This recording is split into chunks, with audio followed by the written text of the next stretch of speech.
নতুন ধারার জঙ্গি মতবাদের এই পৃষ্ঠপোষকের বিরুদ্ধে 2 বছর আগে উগ্রপন্থী মতবাদ প্রচারের অভিযোগ এনে স্বরাষ্ট্র মন্ত্রণালয়ে রিপোর্ট দেয় একটি গোয়েন্দা সংস্থা।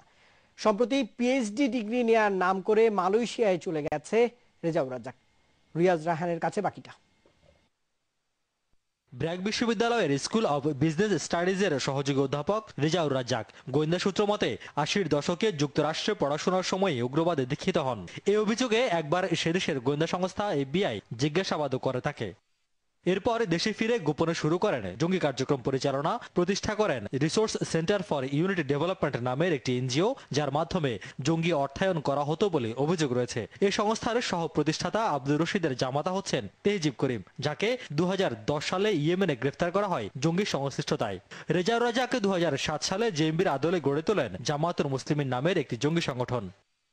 2014 সালে স্বরাষ্ট্র মন্ত্রণালয়ে দেয়া গোয়েন্দা সংস্থার এক প্রতিবেদনে বলা হয়, 2005 সালে Rezaur American International University of Bangladesh AIUB-র ব্যবসা প্রশাসনী বিভাগে সহকারী অধ্যাপক হিসেবে যোগ দেন। সেখানে তিনি ছাত্রদের জঙ্গি মতবাদে উদ্বুদ্ধ করেন। পরে 2012 সালে যোগ দেন ব্র্যাক বিশ্ববিদ্যালয়ে, সেখানে পদোন্নতি পেয়ে হয়েছেন সহযোগী অধ্যাপক। মার্কিন যুক্তরাষ্ট্রে সন্ত্রাসী হামলার ষড়যন্ত্রের অভিযোগে গ্রেফতার হওয়া কাজী রেজওয়ান নাফিস রেজাউর রাজ্জাকের অনুসারীদের অন্যতম। সম্প্রতি গুলশান হামলার পর আবারও আলোচনায় আসে তার নাম। গোয়েন্দা সূত্র মতে এই ঘটনার পরিকল্পনাকারী ও অর্থায়নকারীদের অন্যতম এই শিক্ষক।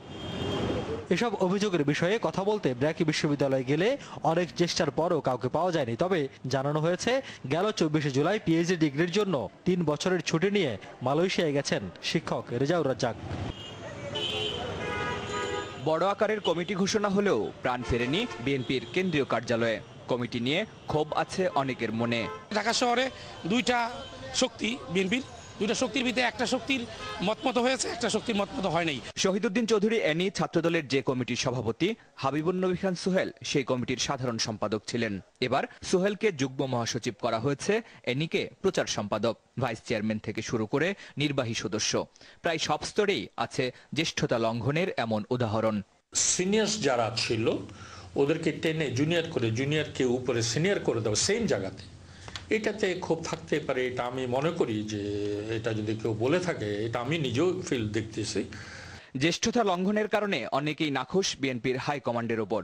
আবার কেউ কেউ চিন্তা করছেন রাজনীতিতে নিষ্ক্রিয় হবার, যদিও ক্যামেরার সামনে কথা বলতে রাজি হননি তারা।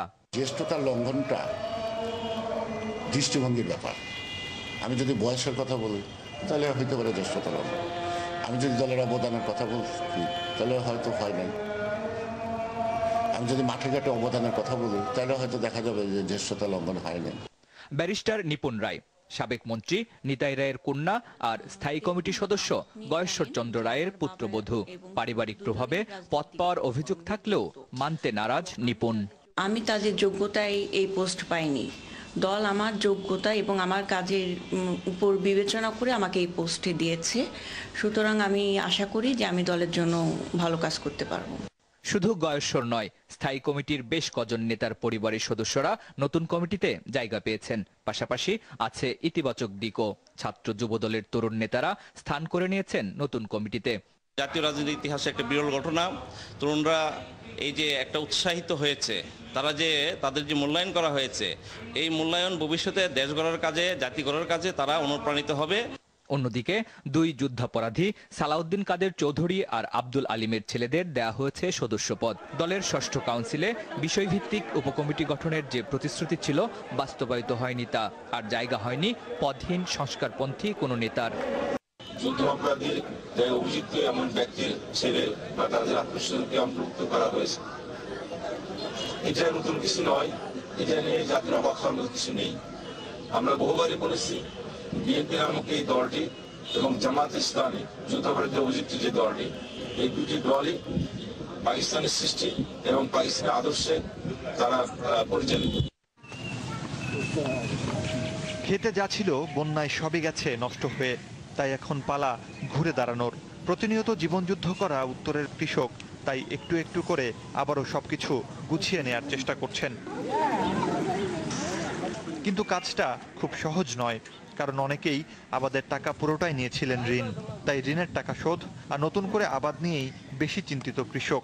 আমরা ফসল যা করছিলাম গাড়াগাড়ি ওগুলো সব পানি নষ্ট হয়ে গেছে। 50,000 30,000 এরকম ক্ষতি হয়ে গেছে একটা গৃহস্থ। অনেক বীজ টিজ তো ক্ষতি হয়ে গেল, কিছু সাহায্য না দিলে আমাদের কোনো উপায় নেই। পানি নামতে শুরু করায় বিভিন্ন স্থানে দেখা দিয়েছে নদী ভাঙন। মাদারীপুরের শিবচরে পদ্মাগর্ভে প্রতিদিনই বিলীন হচ্ছে নতুন নতুন এলাকা, স্কুল, বসতবাড়ি। সিরাজগঞ্জেও নদী ভাঙনের মুখে বেশ কয়েকটি চর এলাকা। সবকিছু হারিয়ে দিশেহারা মানুষ আশ্রয় নিয়েছেন উঁচু বাঁধ আর রাস্তায়। 300 ছাত্রছাত্রী পড়াশোনা করতো, স্কুল এখন নদীতে চলে যাচ্ছে। এর ফলে আমাদের শিক্ষার যে কার্যক্রম সেটা মারাত্মকভাবে ব্যাহত হচ্ছে। পানি নামতে শুরু করায় দুর্গত এলাকায় দেখা দিয়েছে পানিবাহিত রোগ। তবে প্রয়োজনীয় ওষুধের অভাবে ভুগতে হচ্ছে বানভাসী মানুষদের। এই পানির ভিতরে কাজ কাম করা লাগে, আমার হাতে পায়ে এই পানির কারণে ঘা হয়ে গেছে। আমার বাবার পায়ে ঘা হয়েছে, মার ঘা হয়েছে, ভাইয়ের ঘা হয়েছে। সরকারি সহায়তার পাশাপাশি মানবতার কল্যাণে এগিয়ে এসেছে অনেক বেসরকারি সংস্থাও। দুর্গত এলাকায় চলছে ত্রাণ তৎপরতা।